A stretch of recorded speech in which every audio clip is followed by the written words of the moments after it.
장 13절에서 25절까지 말씀입니다.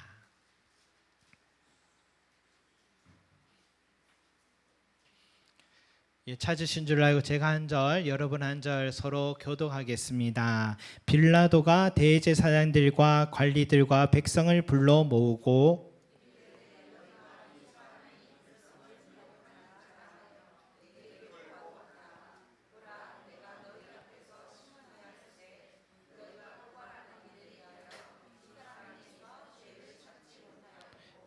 헤롯이 또한 그렇게 하여 그를 우리에게 도로 보내었도다. 보라, 그가 행한 일에는 죽일 일이 없느니라. 무리가 일제히 소리질러 이르되 이 사람을 없이 하고 바라바를 우리에게 놓아 주소서 하니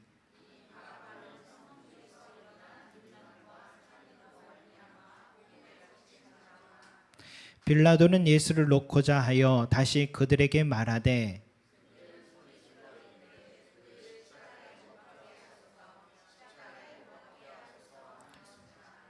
빌라도가 세 번째 말하되 이 사람이 무슨 악한 일을 하였느냐?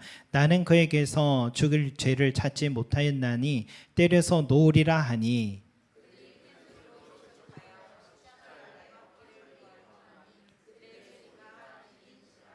이에 빌라도가 그들의 구하는 대로 하기를 언도하고 그들이 요구하는 자 곧 밀란과 살인으로 말미암아 옥에 갇힌 자를 놓아주고 예수는 넘겨주어 그들의 뜻대로 하게 하니라. 아멘. 여러분, 우리 예수님이 한밤에 끌려오셔서 다음날 아침까지 대제사장의 신문, 헤롯과 또 빌라도의 신문, 또 헤롯 왕의 신문, 이렇게 세 차례의 신문을 받으셨죠. 그래서 빌라도 이렇게 말함죠. 보라, 그가 행한 일에는 죽일 일이 없느니라. 그러나 내가 때려서 놓겠노라 라고 이렇게 판결을 내렸습니다. 그리고 17절에 보니까 없음이라고 성경에 적혀 있죠. 그런데 다른 성경은 또 다른 사본들이 있어요. 그 사본에는 이 17절에 이렇게 적혀 있어요. 명절을 당하면 반드시 한 사람을 놓아주더라 라는 그런 구절이 적혀 있습니다. 그래서 빌라도가 지금 이렇게 제안을 한 거예요. 내가 판단하기로 이 사람은 전혀 죄가 없다. 그러나 너희가 계속해서 죄인이다 하니 먼저 채찍형을 내리겠다. 그리고 명절이 되면 구속된 죄인을 사면해 주는 제도에 따라서 이 예수를 풀어주려고 한다. 그러면 너희도 받아들일 수 있겠느냐라고 물었어요. 그래서 18절에 무리들의 대답이 이런 거예요. 같이 읽겠습니다. 시작. 무리가 소리질러 이르되 이 사람을 없이 하고 바라바를 우리에게 놓아주소서 하니. 여러분 17절에 없음 했는데 갑자기 18절에 이런 말씀이 나오니까 여러분 17절에 어떤 이야기가 있는지 알만하죠. 빌라도의 제안을 하나도 받아들일 수 없겠다 이겁니다. 먼저 이 예수를 채찍형이 아니라 사형을 처하게 해달라.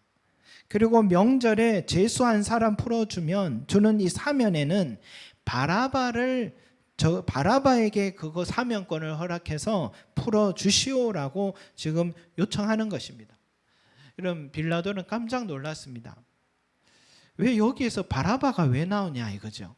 바라바는 밀란을 일으켜서 로마에 너무 부담스러운 존재였고 살인자였기 때문에 유대인들에게도 그렇게 유쾌한 사람이 아닌데 그 명백한 죄인인 바라바를 왜 풀어주고 왜 예수를 채찍형도 충분하고 과한 이 지금 형이라 생각하는데 어떻게 사형에까지 지금 요구를 하느냐 이겁니다.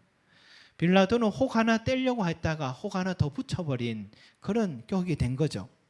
그래서 다시 한번 예수를 놓아주려고 그들을 설득하는데 그럼에도 백성들은 소리를 지르면서 그를 십자가에 못 박게 하소서, 십자가에 못 박게 하소서 외치는 거예요.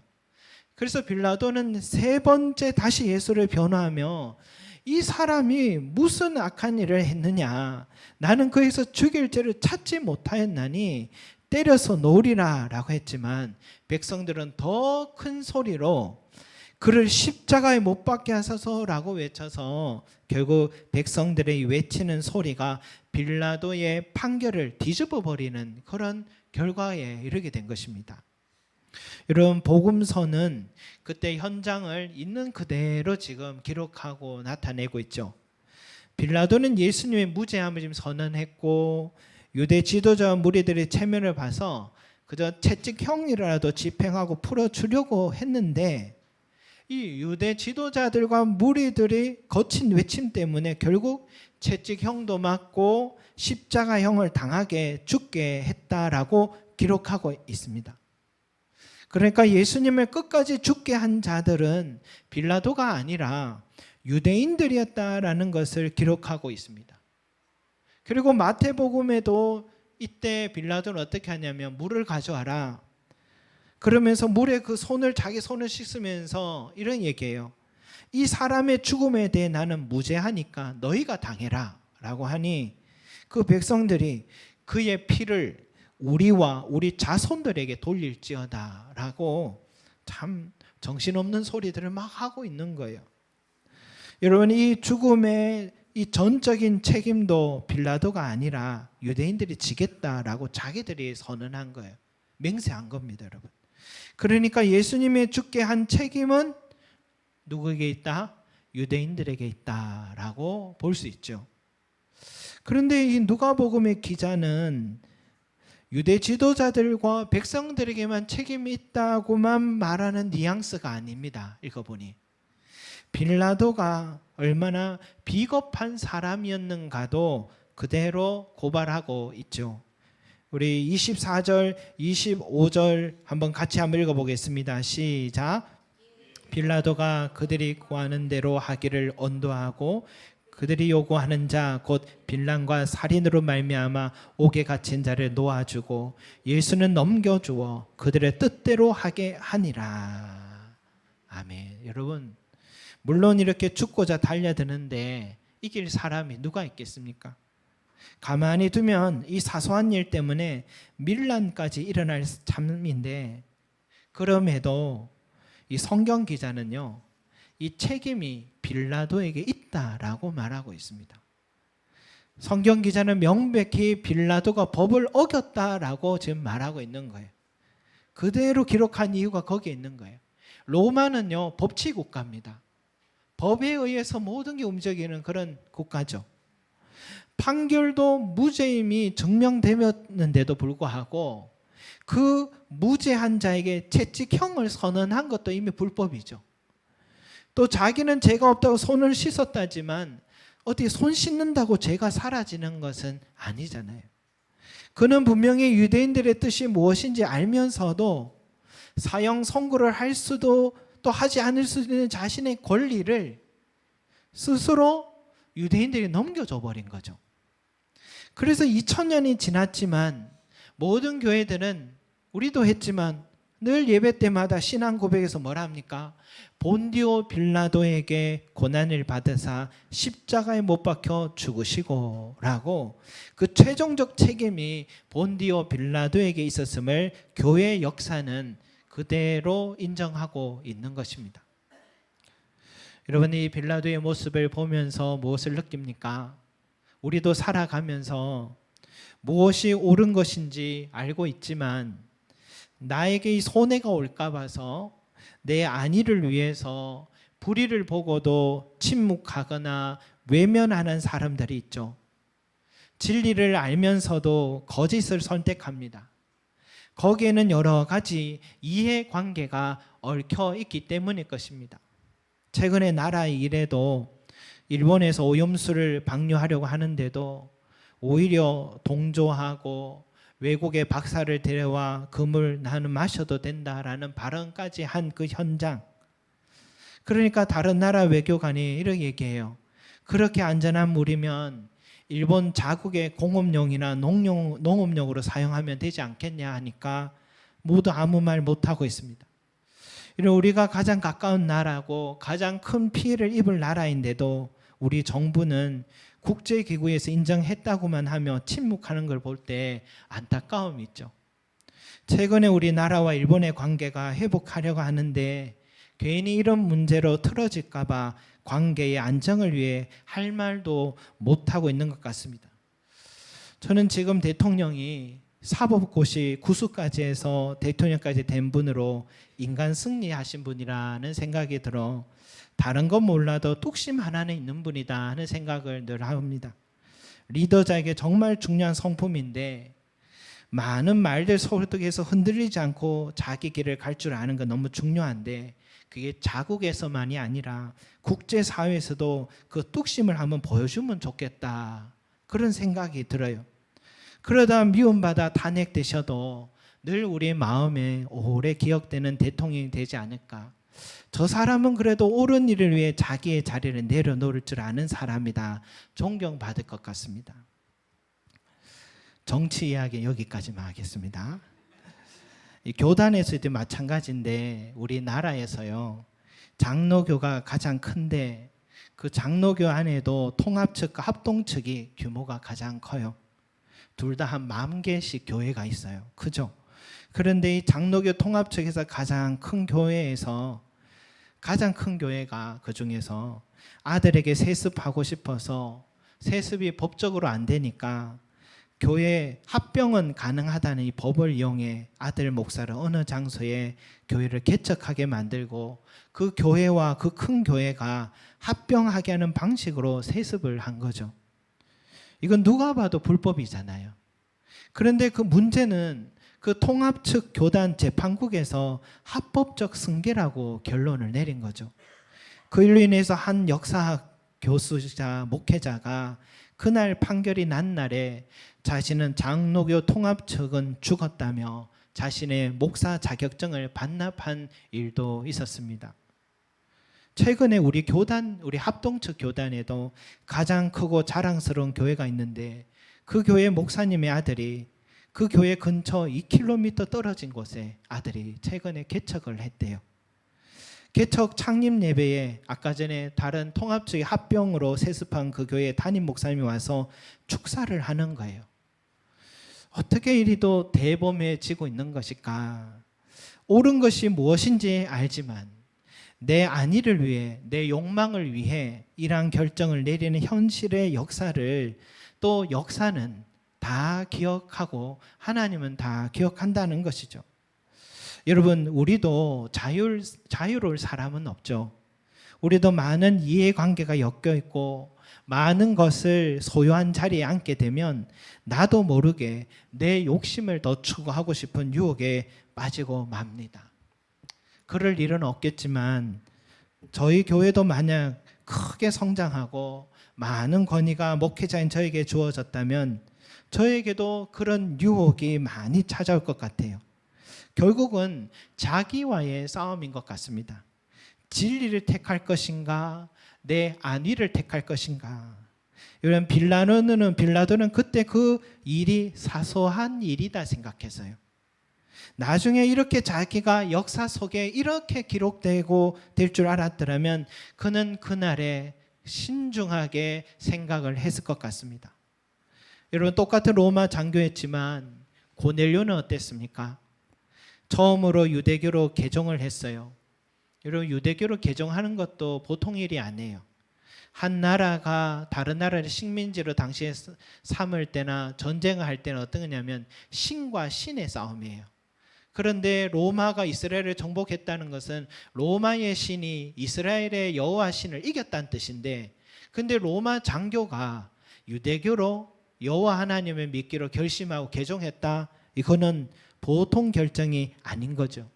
그래서 매일마다 유대교의 가르침대로 하루의 기도의 시간을 갖고 항상 가난한 이웃들을 돕는 구제의 삶을 생활하니까 하나님은 그가 너무 예뻐서 그에게 베드로를 보내시고 더 분명한 진리의 길인 예수님을 전하게 해주셨어요. 그 예수님을 믿고서 그와 온 가족에게 성령이 임하고 구원을 얻는 축복을 얻게 된 것입니다. 왜? 이 고넬료는 항상 순간마다 옳은 것을 알았을 때는 옳은 것을 선택했던 사람이기 때문입니다. 진리를 발견했을 때 과감하게 그걸 선택한 사람입니다. 여러분, 고넬료가 이런 선택한 것을 누군가 고발했다면 로마법에 의해 관직을 내려놓아야 했을 것입니다. 그런 위험을 감수하고서도 진리를 선택한 이 고넬료, 하나님은 그의 이름을 복된 자리에 세워주셨던 것이죠. 여러분, 빌라도가 만약 고넬료와 같이 이 자신이 옳다고 생각한 그 일에 매진했더라면 그에게 또 밀란이 일어나도 사실 잠재울 수 있는 권세, 권력까지 가진 자였기 때문에 더욱 진리의 길을 선택할 수 있었을 텐데도 그는 조금 눈앞의 안위를 위해, 평안함을 위해서 안타까운 선택을 한 것입니다. 여러분, 우리의 삶도 항상 하나님 앞에 있다는 걸 늘 기억하고 옳은 일과 거짓이 내 눈앞에 있을 때 하나님 보시기에 가장 올바른 선택을 해서 우리의 삶과 이름이 하나님의 생명책에 아름답게 기억되는 은혜가 있기를 간절히 소망합니다. 아멘. 여러분, 이제 예수님을 못 받게 하소서라는 이 무리들의 외침에 대해서 한번 생각해 보겠습니다. 빌라도가 3번이나 무죄하다고 선언했음에도 불구하고요, 어떻게 저렇게 죽자고 달려들고 있을까요? 빌라도가 이전에도 밀란을 잠재웠던 무서웠던 냉정한 그런 총독이었거든요. 왜 저렇게 아무 죄가 없는 예수님을 죽여달라고 그런데도 두려워하지 않고 저래 매달렸을까요? 여러분, 근데 이들이 상식이 통하지 않으니까 빌라도가 그들의 뜻대로 하게 한 것인데, 이 무리들은 예수님께 덕을 봤으면 덕을 받지 피해를 입은 건 없습니다. 그런데 왜 저렇게 예수님의 가장 극형이라고 하는 채찍형을 내리겠다 하는데도 이 사형, 십자가형까지 처하게 해달라고 지금 소리를 치고 있을까요? 여러분, 이것은 이성적 판단을 넘어선 문제였기 때문입니다. 그래서 예수님도 십자가에 달려서 이렇게 기도하죠. 아버지, 저들을 용서해 주십시오. 자기들이 하는 것을 알지 못함이니이다. 지금 이 사람들은 자기들이 하고 있는 게 뭔지를 모르고 지금 행동할 만큼 이성적 상황이 아니라는 것입니다. 여러분, 이걸 가지고 인간의 심리학적으로 이해하려고 해서도 안 됩니다. 유대 지도자들의 시기심이 많아서다. 선동을 잘 당하는 군중의 무지함 때문이다. 물론 그것도 요인이 되겠지만 더 큰 요인은 다른 곳에 있습니다. 뭐냐? 바로 어둠으로 가득한 세상에 예수님이 빛으로 오셨기 때문입니다. 어둠은 빛을 미워합니다. 사도 요한은 예수님을 빛이라고 했습니다. 그 빛이 어둠에 비쳤는데 어둠에 깨닫지 못하더라고 합니다. 세상은 빛된 예수님을 알지 못했고 영접하지 아니하였다라고 기록합니다. 여러분, 예수님이 미움을 받은 것은 어둠 속에 빛으로 오셔서 인간의 모든 죄를 환하게 밝히셨기 때문이에요. 인간에게 생명의 빛을 비춰 영원한 생명을 주시기 위해서 오셨어요. 그런데 사탄은 그걸 막으려고 유대 지도자들과 무리들을 충동질해서 예수님을 없이 하고자 강하게 저항을 한 것입니다. 그래서 이방인 빌라도가 봐도 이건 이성을 잃은 것 같아 백성들의 모습에 정신이 혼미해진 거예요. 빛 대신 예수님을 강하게 저항한 무리들의 행동 뒤에는 바로 이러한 영적인 싸움이 있었다라는 것을 먼저 우리도 인지해야 됩니다. 여러분, 빛 대신 예수님에게 강하게 저항하듯이 그 빛이 우리에게 있을 때, 찾아올 때에 우리도 예수님을 잘 믿으려고 하면 우리에게도 강한 저항은 반드시 찾아올 것입니다. 교회가 바로 서려고 하면, 교회가 한 영혼 세우려고 하면 여기저기 생각지 못한 충동들이 일어날 것입니다. 그러한 때에 여러분, 이상하게 여길 것이 아니라 주님도 그러하셨다는 것을 기억해야 됩니다. 내가 믿음 생활하려고 하면 우리 가정에서부터 반대한 일들이 생길 수가 있습니다. 저희 친척 중에는 오래전 일인데 혼자서 새벽 기도를 다녀오면 시어머니와 남편이 문을 걸어 잠궈서 집에 들어오지 못하게 막았던, 반대했던, 그 속에, 고난 속에, 눈물 속에 신앙을 지켰던 친척 누님이 계세요. 그런데 나중에는 그 남편도, 문 걸어졌던 남편이 교회 장립 집사까지 되었던 놀라운 일이 있었습니다. 여러분, 바울이 빌립보에서 귀신 들린 여종을 보니 그 아이의 어둠 속에 갇혀있는 아이가 너무 안타까워서 예수의 이름을 선포하면서 귀신을 쫓아냈습니다. 쫓아냈더니 그 귀신 들린 여종의 주인이 있어요. 바울을 고발을 했어요. 로마 이 관직에다가. 왜냐하면 그 여종이 귀신이 들려 있어야지 이 점쟁이로서 돈을, 수입을 늘 걷어서, 이 주인의 수입원이었는데 그 여종이 귀신 들려 있을 때가. 그런데 바울이 그 수입원을 끊어버렸다는 겁니다. 얼마나 악합니까? 내 여종을 살려줬으면 고마워해야 되는데 자기의 욕심을 채우기 위해서 한 아이의 인생이 망가져도 괜찮다는 이 악함. 그래서 바울이 그 일 때문에 빌립보에서 감옥에 갇히고 매를 맞고 고생을 한 일이 있었습니다. 여러분, 지금도 남미 지역에서는 많은 목회자들이 마약과의 전쟁을 하고 있을 것 같아요. 어떤 목회자는 깽단들을 회심시키는 일을 하다가 마약상들에게 총에 맞아 죽는 일도 있을 것입니다. 자기들의 일을 가로막는다 생각하기 때문일 거예요. 이처럼 여러분, 빛이 오면 어둠은 강하게 저항한다는 사실을 우리도 먼저 기억해야 됩니다.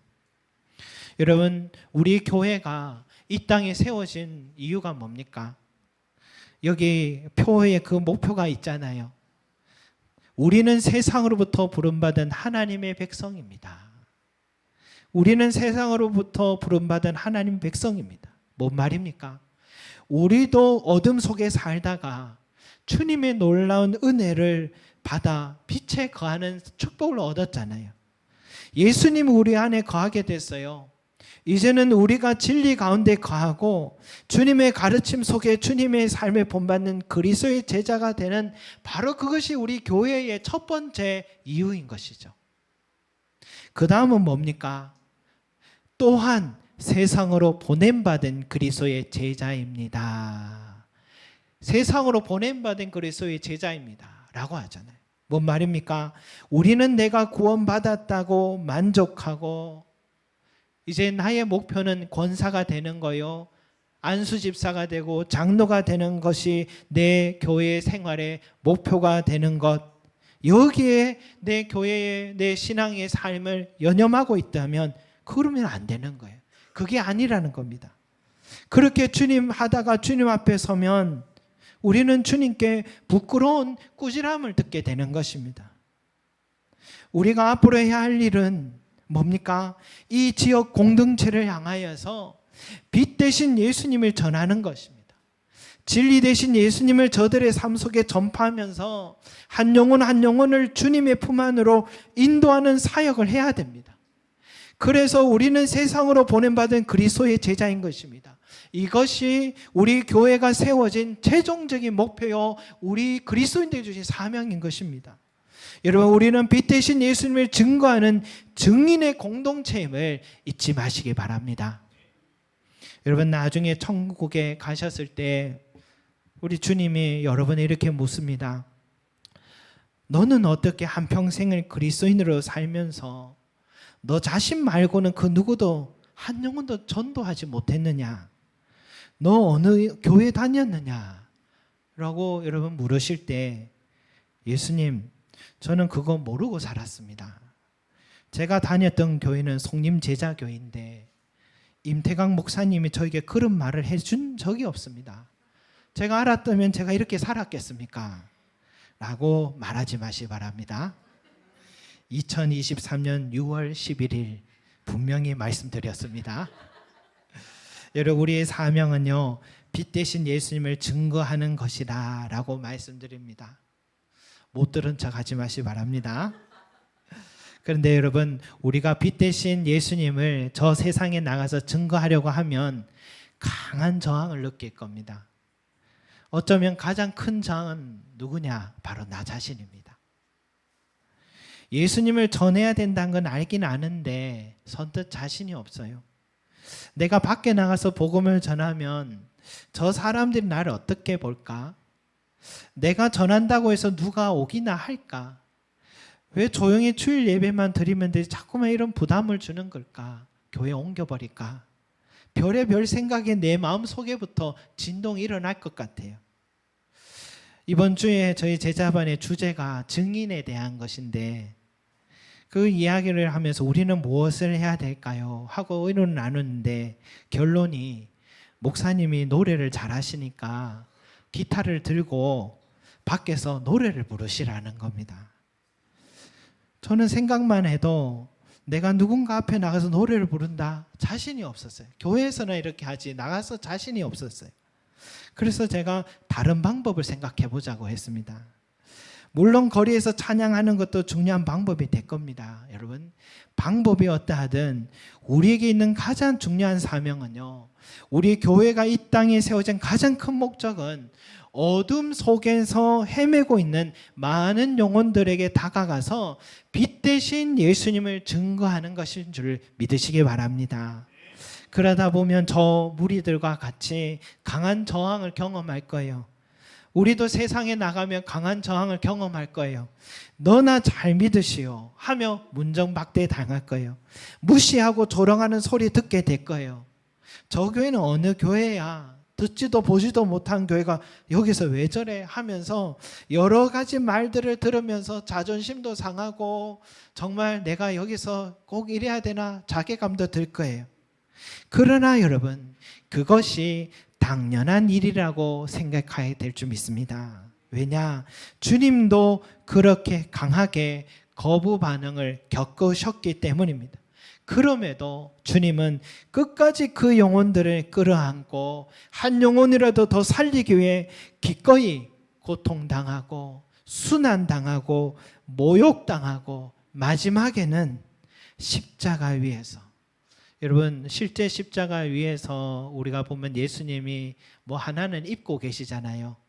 실제 유럽의 한 미술가의 그림을 보면은 그것조차도 입지 않았습니다. 발가벗고 올라가 있었던 게 예수님의 모습이었습니다. 여러분, 그런 순한 모욕을 다 당하면서까지 우리 주님께서 빛이 되셔서 이 세상에 오시고 살리고 증언하시기 위해서 하셨다는 것을 여러분 우리도 꼭 기억하고, 우리도 그리스도의 제자가 되었다면 우리 자신이 그리스도의 빛이 되어서 주님의 이름을 담대하게 증거하는 아름다운 공동체가 되시기를 간절히 소망합니다. 저와 여러분들이 그 증거 아닙니까? 내가 한때는 당신이나 잘 믿으시오 라고 외쳤던 그 사람인 내가 오늘 이 자리에 나와가지고 이래 예배 드리고 있다면, 여러분 그 누군가의 희생과 성김 때문에 우리도 비단에 거하게 되었듯이 우리도 빛이 되시기를 간절히 소망합니다. 기도드리겠습니다. 사랑과 은혜가 많으신 우리 아버지 하나님, 주님께서 아무 죄도 없는데 저 십자가에 못 박으라 하면서 저렇게 강하게 저항했던 저 무리들의 행동 뒤에는 빛 대신 예수님이 이 땅에 오시는 것을 싫어했던 어둠의 권세였던 사탄의 계략이 있었던 것을 다시 한번 알게 됩니다.